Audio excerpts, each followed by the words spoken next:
10월 10일 화요일 리송화의 온라인 큐티를 시작하겠습니다. 오늘 큐티의 본문은 민수기 18장 8절부터 20절까지의 말씀이고요. 제가 오늘 읽은 말씀은 19절부터 20절 두 절의 말씀입니다. 이스라엘 자손이 여호와께 거제로 드리는 모든 성물은 내가 영구한 몫의 음식으로 너와 내 자녀에게 주노니 이는 여호와 앞에 너와 내 후손에게 영원한 소금 언약이니라. 여호와께서 또 아론에게 이르시되 너는 이스라엘 자손의 땅에 기업도 없겠고 그들 중에 아무 분깃도 없을 것이나 내가 이스라엘 자손 중에 내 분깃이요 내 기업이니라. 아멘. 여러분들과 함께 소금 언약, 고작 생계의 문제가 아니라 모든 책임까지, 소금 언약, 고작 생계의 문제가 아니라 모든 책임까지 라는 제목으로 큐티를 나누도록 하겠습니다. 샬롬, 오늘도 말씀을 시작하신 여러분 주님의 이름으로 축복합니다. 레위기의 큐티를 꾸준하게 집중하게 본 사람과 민수기의 말씀을 꾸준하게 본 사람은 아마 잘 알 것 같습니다.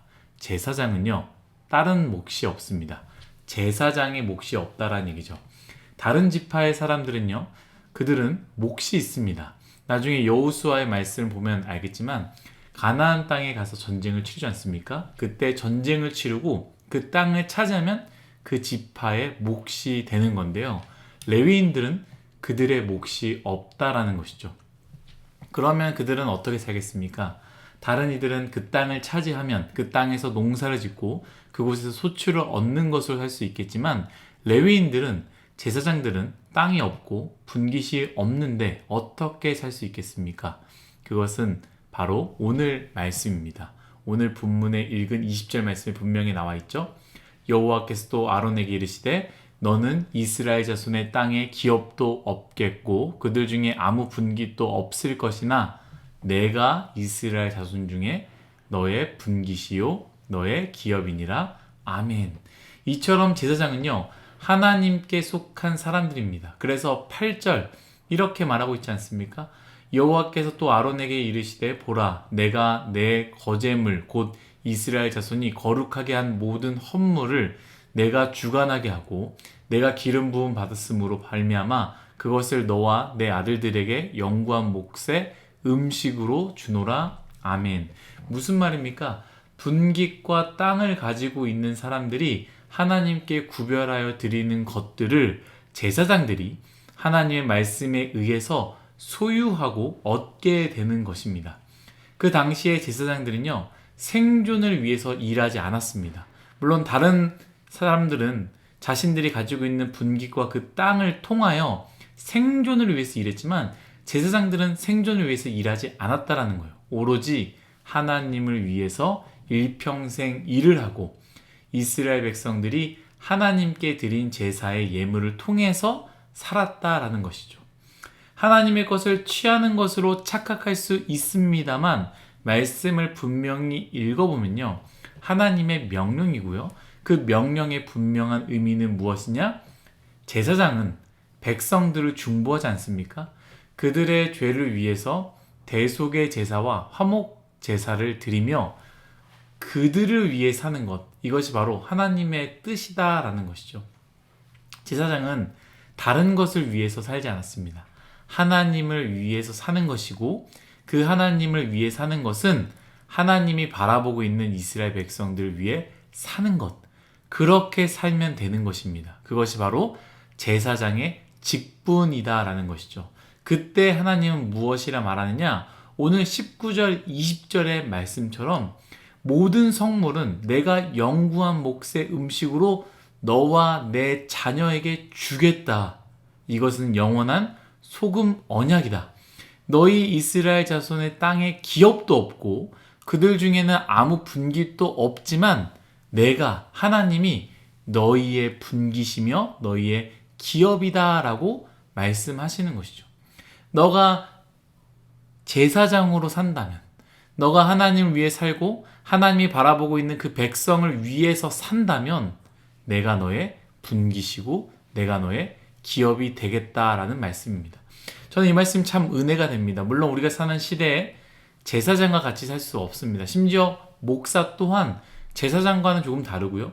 목사 또한 제사장처럼 살 수 없습니다. 그러나 하나님의 뜻, 이 뜻이 명확하다라는 것이죠.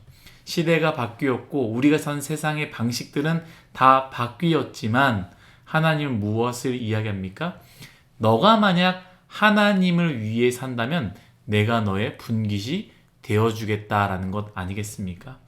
너가 만약 돈을 버는 것이, 너가 일하는 것이, 너가 공부하는 것이 하나님 때문에 하게 된다면 내가 그 모든 것에 분깃이 되어주겠다라는 것이죠. 사랑하는 일송아 여러분, 우리는 왕같은 제사장이며 우리가 잊지 말아야 하는 정신이 바로 이것입니다. 우리는 무엇을 위해 공부하고 무엇을 위해 일하며 무엇을 위해 꿈을 꾸고 있습니까? 왜 그것을 해야 합니까? 왜 걱정하고 있습니까? 이것을 해야 할지 저것을 해야 할지 왜 고민하고 있습니까? 사실 우리는요, 내 땅, 나의 분깃을 고민하고 생각하는 것 아니겠습니까? 성경은요, 우리로 하여금 모든 것을 포기하라고 말하지 않습니다. 구약에 나오는 제사장처럼 말씀 그대로, 문자 그대로 살라는 것도 아닙니다. 그 정신을 기억하며 그 뜻에 맞게 살라는 것 아니겠습니까? 제사장, 하나님을 위해 사는 것, 그리고 하나님을 위해 산다라는 것은 하나님이 바라보는 그 사람들을 위해 사는 것.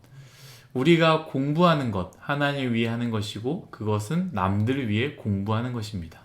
우리가 일하는 것, 하나님을 위해 일하는 것이고 그것은 남들을 위해 일하는 것입니다. 우리가 꿈꾸는 것, 하나님을 위해 꿈꾸는 것이고 그것은 남들을 위해 꿈꾸는 것입니다. 이게 바로 제사장의 정신이다라는 것이죠. 우리를 제사장으로 부르셨던 것 같이 제사장인 뉴송아 여러분, 제사장의 정신을 잃어버리지 맙시다. 오늘 중요한 단어가 나오죠. 바로 소금 언약입니다. 무슨 언약입니까? 변하지 않는 언약입니다. 내가 제사장으로 살아갈 때 하나님은 너의 분깃이 되겠다라는 그 언약이 영원히 변치 않는다라는 것이죠. 사랑하는 일송아 여러분, 뭐 먹고 살지 고민하는 인생 되지 마십시오. 소금 언약으로 우리에게 허락하지 않으셨습니까? 제사장으로 사십시오. 하나님 위해 사십시오. 하나님이 바라보는 그 사람을 위해 사십시오. 그때 하나님은 생계를 넘어 내 인생까지 책임지신다라는 그 소금 언약을 우리에게 이루어 주실 것입니다. 오늘 하루도 생계 고민이 아닌 하나님을 분깃 삼은 제사장의 삶을 사는 우리가 되기를 예수님의 이름으로 축복합니다. 다 같이 기도하겠습니다. 하나님, 우리의 인생 먹고 사는 문제만 바라보는 인생이 아니라 제사장과 같은 삶을 살게 하여 주옵소서. 오늘 말씀처럼 제사장으로 살 때, 하나님을 위해 살 때, 하나님이 바라보는 것을 위해서 살 때 하나님이 제사장의 모든 기업과 분깃이 되어주신다라고 약속하셨던 것처럼 우리의 인생 하나님을 위해 살아가게 하여 주시고 하나님을 바라보는 사람들을 위해 살아갈 때 하나님께서 친히 우리의 분깃이 되어주실 줄 믿습니다. 감사하며 예수님의 이름으로 기도드렸습니다. 아멘.